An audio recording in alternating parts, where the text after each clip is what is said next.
Hi everyone, welcome to Sew with Adeshola. In today's tutorial, I'll be learning how to make this beautiful gown with basket yoke and ruffles at the down parts. If there's something you're interested in, keep on watching.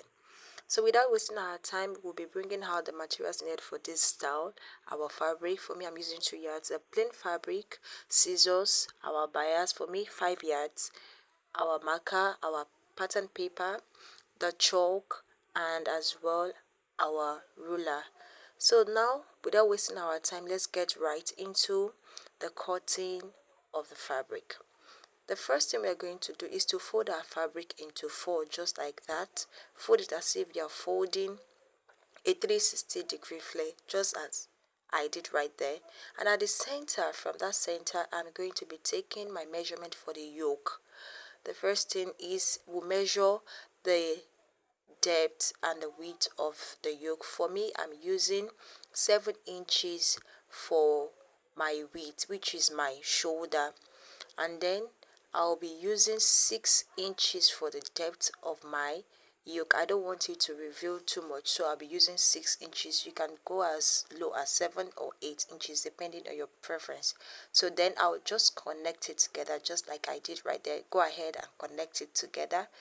Now after we are done connecting that part together, the next thing we are going to do is to take our sleeve measurement from the where the yoke line stopped. So from there I took 15 inches for my sleeve, just like I did right there.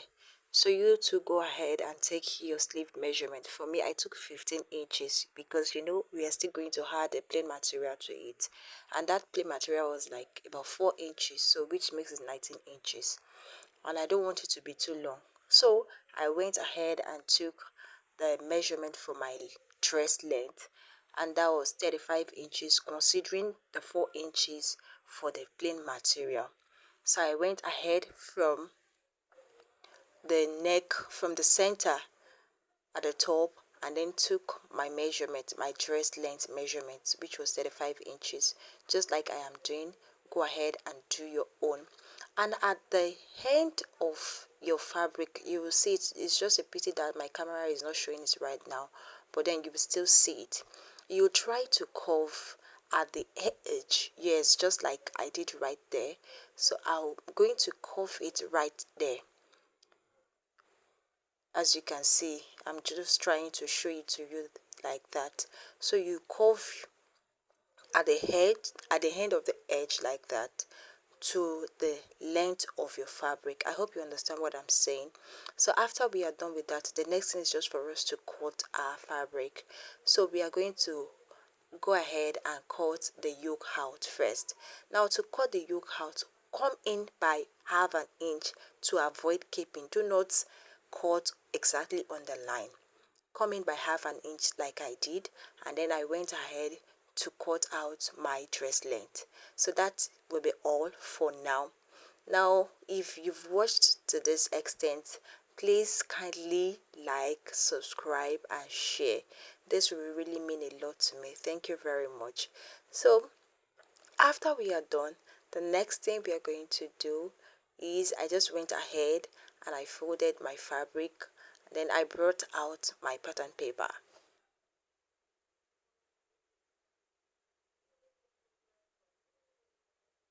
So we have our pattern paper. You're just going to fold it just like you folded your fabric at first. Fold it into 4 like that, just because we are going to place our yoke, the cutout yoke, on it to trace it out. That is where we are going to be sewing our bias, that we give it the basket yoke design. So I'm going to go ahead like that and just trace it out. So go ahead and do it as well, do yours as well. And after I was done, the next thing I did was to mark out my neck width and neck depth. So for my neck, I made use of the front. I made use of 3 by 3 inches, 3 inches wide and 3 inches deep. Then for the back, I made use of 1 inch, 1.5 rather.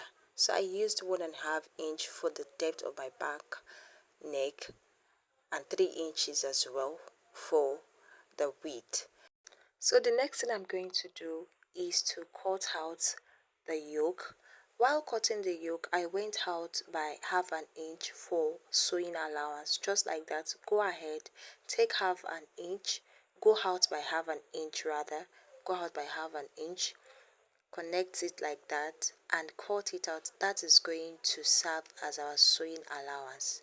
It's going to serve as our sewing allowance. So I went ahead and cut it out. Then I also went ahead and cut the neck, the back neck first. Note the back neck first. After I was done cutting the back neck, the next thing I did was to notch the point, the side point, and the center. Just go ahead and notch it like I did right there. So after I was done, I opened it up and then I cut out the front neck just like I did. Go ahead and do your own as well. Please take note of how I was cutting it out. I opened it up and then cut it out on where I had marked out already. So that's it, and I went ahead to notch it as well at the center. Now the next thing we are going to do is to label it front and back. And after we are done labeling it front and back rather, the next thing we are going to do is from the middle of the front we are going to create a line, and at the middle of the back as well we are going to create a line. And from that line I'll be using 2 inches as my basket length, like the width, the difference I want to be between my yoke to form the yoke. So I'll be making use of 2 inches, 2 inches horizontal line and 2 inches vertical line as well. So just like I am doing right now, watch it and go ahead and do yours as well. I hope you understand what I am doing. So I took 2 inches like that, 2 inches at the front and at the back as well, 2 inches difference, and then connected the lines together. I did that horizontally and as well vertically. At some point when I was drawing the other line, I just went ahead and did not even make use of the 2 inches because I just wanted it to be bold. Like, I don't want it to be too tiny. So I just went ahead and just mark it out like that to 2 inches.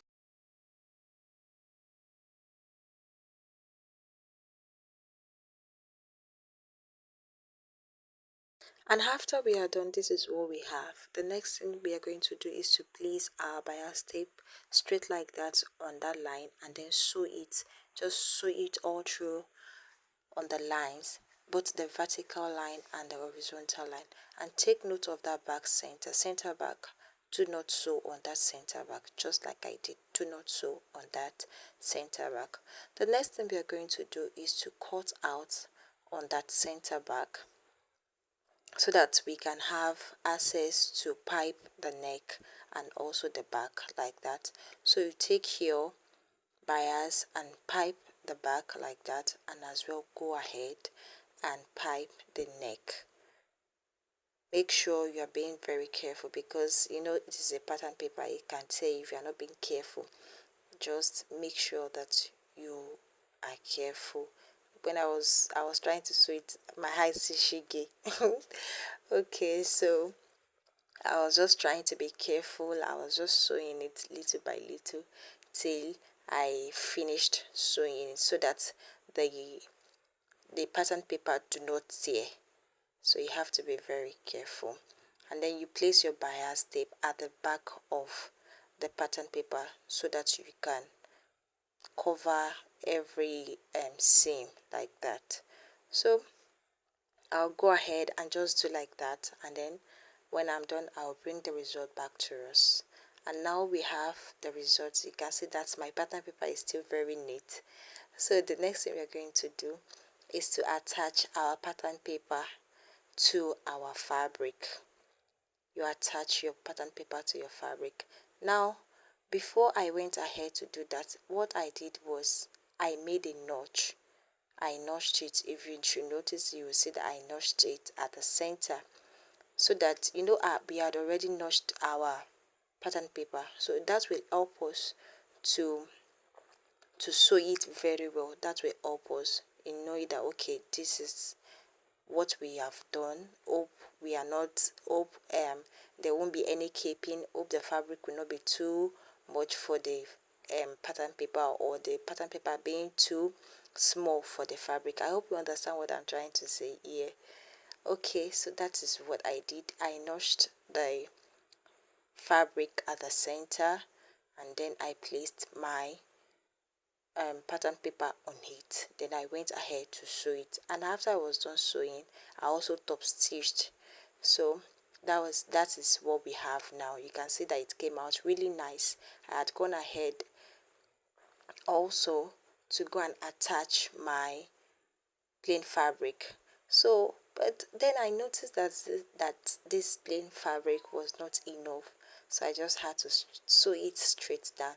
So if you want to buy your own pattern plain fabric, rather, I should have said this earlier, please try as much as possible to get like a yard or 1.5 or 2 yards, so that it can be full, and light fabric will actually be better. I used a what's this material, I've actually forgotten. So but try to use something that is kind of light, like chiffon or crepe, so that it can be flowy.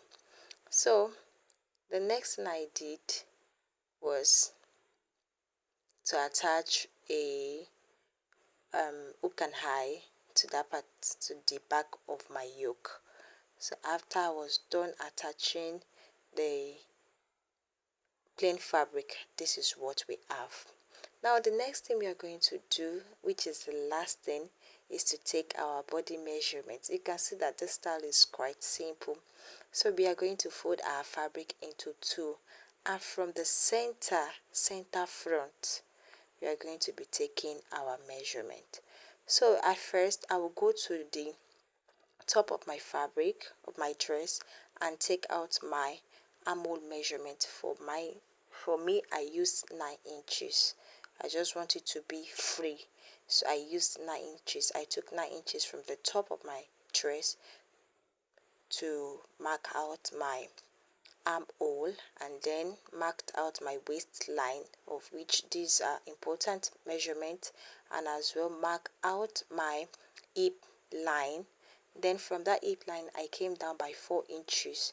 We are still going to need to leave some space so that we can be able to walk freely. So that is what I did. And then from the center I started taking my body measurement. And for my body measurement, if you are taking yours, kindly add about 1 inch extra, so that it can be free. You notice the dress do not have a zip. We do not attach a zip to this, so you would need it to be kind of free. 1 inch is okay, or 1.5 inch is okay, to avoid being too big as well. So I went ahead from the lines that I had drawn earlier. I just went ahead, took my body measurement, and then that was just all. So you take it on this part on the front, and also you turn it over to the other side and take your measurement as well. And we are done with our dress. So let us wait and see what we have. You can see I had to turn it over to the other side as well to be able to take my measurement for that as well. So that will be all. And this is what we have at the end. This is what we have. The next thing we are going to do is to remove the pattern paper. So I went ahead and poured water on it. I let it get soaked a bit. Then I began to remove the pattern paper. It's quite simple. It is paper, so once it is soaked, you can easily remove. And now we have come to the end of the tutorial. If you've gained something, kindly subscribe like and share. Thank you.